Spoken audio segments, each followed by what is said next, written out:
الغلو فی الاولیاء والصالحین، نیک لوگ خواہ وہ صحیح میں نیک ہوں یا آپ نے نیک بنا دیا ہو نام کے، بہرکیف نیک لوگوں کے احترام میں ان کے احترام سے بڑھ جانا، غلو کرنا، یہ ہے اصل سبب جو شرک کا، اصل سبب جو ہمارے عقیدے کا بگاڑ ہے۔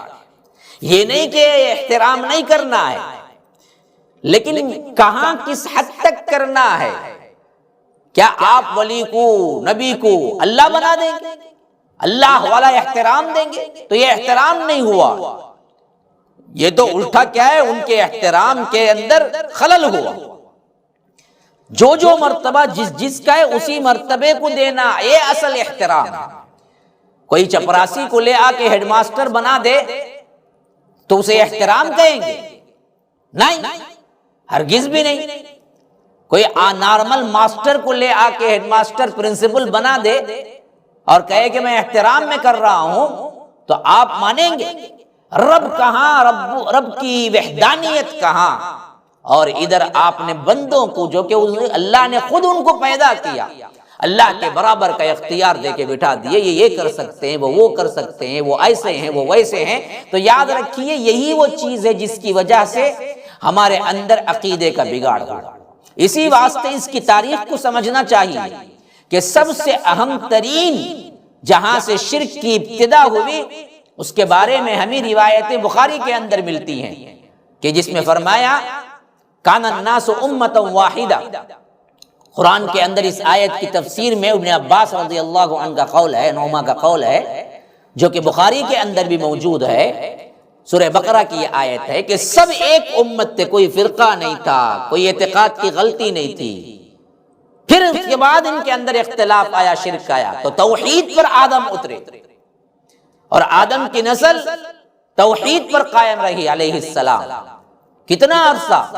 کہتے ہیں کہ کان بین آدم و نوح 10 قرون، 10 صدیاں اسی پر تھے، کلہم علی الاسلام، سب کے سب اسلام پر تھے، کوئی چیز نہیں۔ پھر اس کے بعد ہوا کیسے؟ سب سے پہلے جو اللہ کے مقرب بندے تھے یا ان کے پاس عبادت والے تھے یا ان کے پاس اولیاء تھے، ان کو احترام میں غلو کرنے کی وجہ سے ہی دراصل وہاں سے شرک پیدا ہوا۔ سورہ نوح آیت نمبر 3 ہے 23، اللہ تبارک و تعالی فرماتا ہے لا تذرن آلہتکم ولا تذرن ودا ولا سواعا ولا یغوث ویعوق ونسرا، کہ جب نوح علیہ السلام نے دعوت پیش کی تو دعوت کے رد میں نوح علیہ السلام کے جو مشرکین، امت کے جو مشرکین تھے، انہوں نے کہا کہ ہم ہرگز نہیں چھوڑیں گے اپنے آلہہ کو، اپنے معبودوں کو۔ کون کون ہیں؟ ود، سواع، یغوث، یعوق، نصر، 5 نام ذکر کیے ہیں اللہ تبارک و تعالی نے سورہ نوح میں۔ جو مشرکین اس وقت حضرت نوح علیہ السلام سے فرمایا کہ ہم اپنے معبودوں کو نہیں چھوڑیں گے، وہ 5 معبودوں کے نام کیا ہیں؟ فرمایا کہ ود، سواع، یغوث، یعوق، نصر۔ اور اس کے بارے میں تشریح میں حضرت ابن عباس رضی اللہ عنہما فرماتے ہیں بخاری کے اندر ہذہ اسماء رجال صالحین من قوم نوح، یہ کوئی بت نہیں تھے، یہ اس دور کے حضرت نوح علیہ السلام کے قوم کے صالح ترین افراد کے نام تھے، اولیاء کے نام تھے۔ انہی کے غلو کرتے کرتے انہوں نے کیا کیا؟ اس حیثیت سے آگے بڑھایا کہ انہیں معبود بنا بیٹھے، ان کو پکارنے لگے، ان کے مجسمے تیار کر دیے، ان سے استغاثہ شروع کر دیا، انہیں پکارنا شروع کر دیا۔ تو یاد رکھیے اصل چیز جو تھی وہ اولیاء کرام اور اللہ کے مقرب ترین بندوں کے احترام میں آگے بڑھ جانا، خواہ کتنا بڑا ولی کیوں نہ ہو، یہ ولیوں کا سردار کیوں نہ ہو۔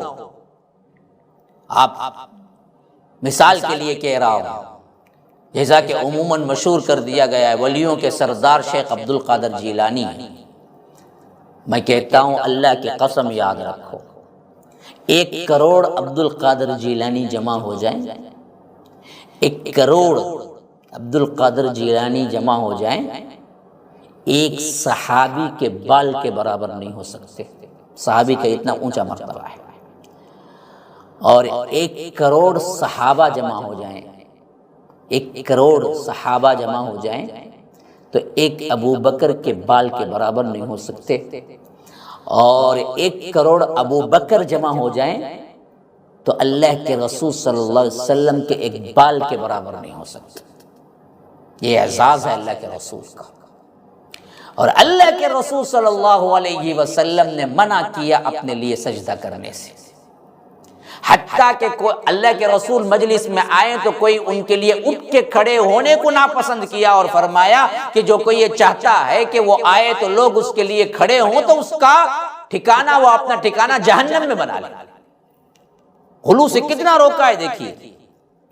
فرمایا کہ ایاکم والغلو، لوگوں غلو کرنے سے بچو، احترام میں آگے بڑھنے سے بچو. اس سے پہلے کہ امتیں جو ہلاک ہوئی ہیں وہ اسی وجہ سے ہلاک ہوئی ہیں کہ ان کے اندر کیا تھا؟ غلو آ گیا تھا، حد سے زیادہ تعظیم و تکریم، اللہ تبارک و تعالیٰ کی الوہیت میں ملا دیا. تو یہ حیثیت جب اللہ کے رسول صلی اللہ علیہ وسلم کے لیے سجدہ جائز نہیں ہے، اللہ کے رسول صلی اللہ علیہ وسلم کو ڈائریکٹ پکارنا جائز نہیں ہے، پھر دنیا میں کون سا ایسا مائی کا لال پیدا ہو سکتا ہے جس کے لیے جائز ہو سکتا ہے؟ اتنی بات سمجھ نہیں آتی، اتنی بات سمجھ نہیں آتی. تو کسی کے لیے پکار جائز نہیں ہے، کسی کے لیے کیا ہے، آپ عبادت جائز نہیں ہے، رکوع جائز نہیں ہے، ہاتھ باندھ کے کھڑا ہونا جائز نہیں ہے، سجدہ جائز نہیں ہے، تو پھر کیسے کسی اور کے لیے جائز ہوگا؟ عقیدے کا بگاڑ جو آیا وہ دراصل سب سے اہم ترین جو بگاڑ آیا وہ اس واسطے کہ لوگ صالحین کے احترام میں آگے بڑھنے لگے.